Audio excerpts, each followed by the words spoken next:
Hi, we thought we'd have a chat today about the new pathway for GPs going to Australia. There's been a lot happening since it was announced, and I've been recruiting into Australia for over 10 years. My name's Vicki, I'm the head of the International GP department. And my name's Chystel, and I have been with Head Medical for 8 years. So Chystel, you are recruiting for Australia now. However, when you joined us, you had a couple of different roles, so what did you do? Yeah, so when I first started with Head Medical, I was part of the registration team, where I was helping doctors with their registration paperwork to get out to Australia, New Zealand, Middle East and Canada. And then about 4 years ago, there was an opportunity to move into the recruitment desk, and that's what I did.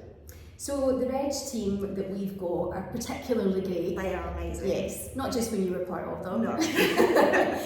So what do the reg guys do for the doctors?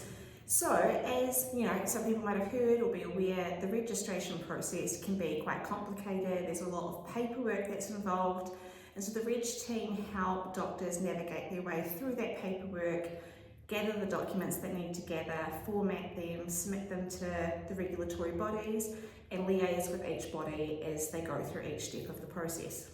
So you've worked with quite a lot of different colleges, both consultants and GPs. Okay. How many GP pathways have you worked on? Oh, so a lot, but I think since I started in 2016, I have worked through 4 different pathways for GPs to go to Australia. So pre-2018 it was the SPP pathway, which then transitioned to the SRP, and then in early 2019 we then made another move to the PEP program.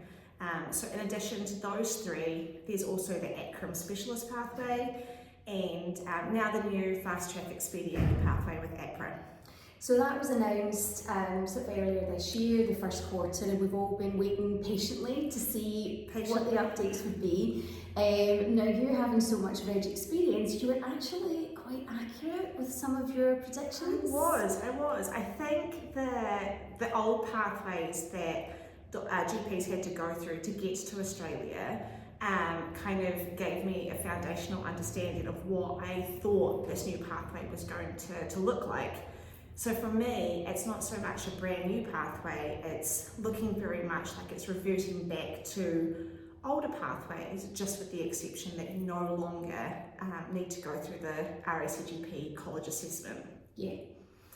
So from what we know about the new pathway, and I know there are some things we still don't know, but we do know quite a lot. So we talk about the things we do know, and then the things that we've got questions over. Yeah, absolutely. So in the past, every GP had to go through a college assessment to make sure that their training and qualifications were comparable to a GP who was trained in Australia. In the past, doctors were issued their fellowship adjuvandum gradum, which did allow doctors to apply for specialist registration straight away with APRA. As we moved from those old pathways into the PEP program, they set up pathways to obtain fellowship through a series of criteria that they had to meet, including 6 months of supervision, a workplace-based assessment, and some other kind of clinical feedback cases that they had to do once they were in Australia. That process then meant that doctors, instead of starting on specialist registration, would start on either provisional or limited registration. And the idea was, once they had fellowship, the ultimate end goal was for them to obtain their specialist registration. And so this pathway just allows doctors to obtain their specialist registration straight away. It's not for every doctor, but it is for those that they have deemed to be eligible for that pathway. Yeah. And the things that we don't know yet? The things that we don't know yet are kind of the specifics around what the criteria is going to mean once you get out to Australia via the expedited pathway. So APRA have indicated that you have to complete 6 months of supervision, which is not surprising. You currently have to do that under the PEP pathway. That you have to do some clinical based discussions and workplace based assessment. The criteria of those looks on paper to be less than the RACGP, but we don't really yet understand kind of the full scope of what that looks like The other question that we get a lot that we don't know about is on the fast track application if there's a pathway to fellowship. No, we did get contact from the college recently though, in the last couple of days. We did. Who have said that they are reviewing the pathway. They don't have a definitive answer as yet, but they are reviewing their current pathways. So we will keep following that up and we will update once we know a bit more about it. Yeah, the other big thing is the 19AA and 19AB exemptions from Medicare. So we know that the 19AB exemptions for DPA or District of Priority remain the same, but it was the 19AA point with what was defined as fellowship when it comes to doctors who have permanent residency. However, again, 19AA, we've followed that up with them and they've actually said that the definition of fellowship has been repealed under the current Health Insurance Act, and they have redefined that. So as far as I'm aware, it's not been updated as yet, but that's quite interesting too.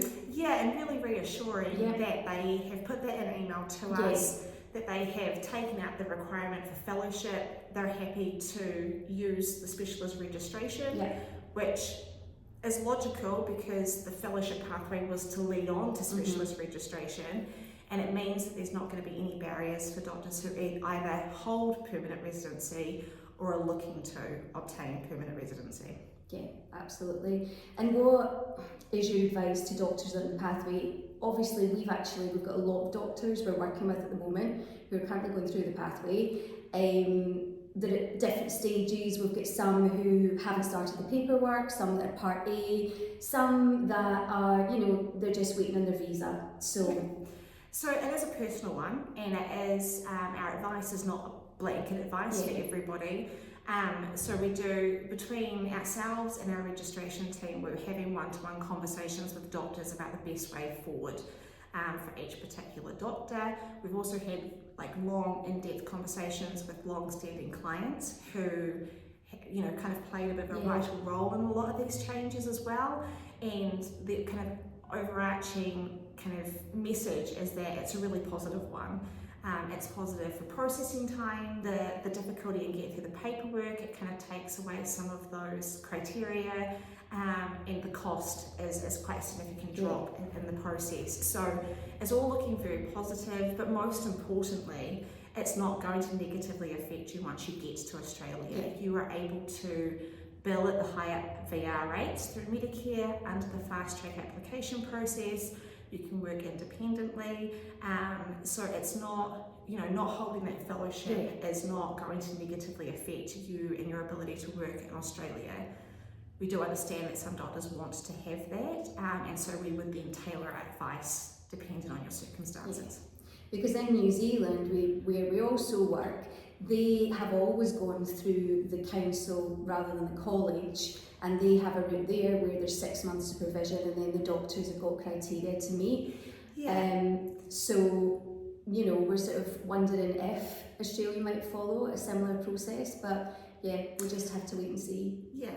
It's all very exciting. And I think one of the other things that was coming up with doctors was about their CPD when they get to Australia, because they've got requirements to meet their CPD hours. However, they don't have to be members of the college, or they don't have to have fellowship with the college to be members. They can still use them as their CPD home. Yes, so anyone can become a member of the RACGP in Australia.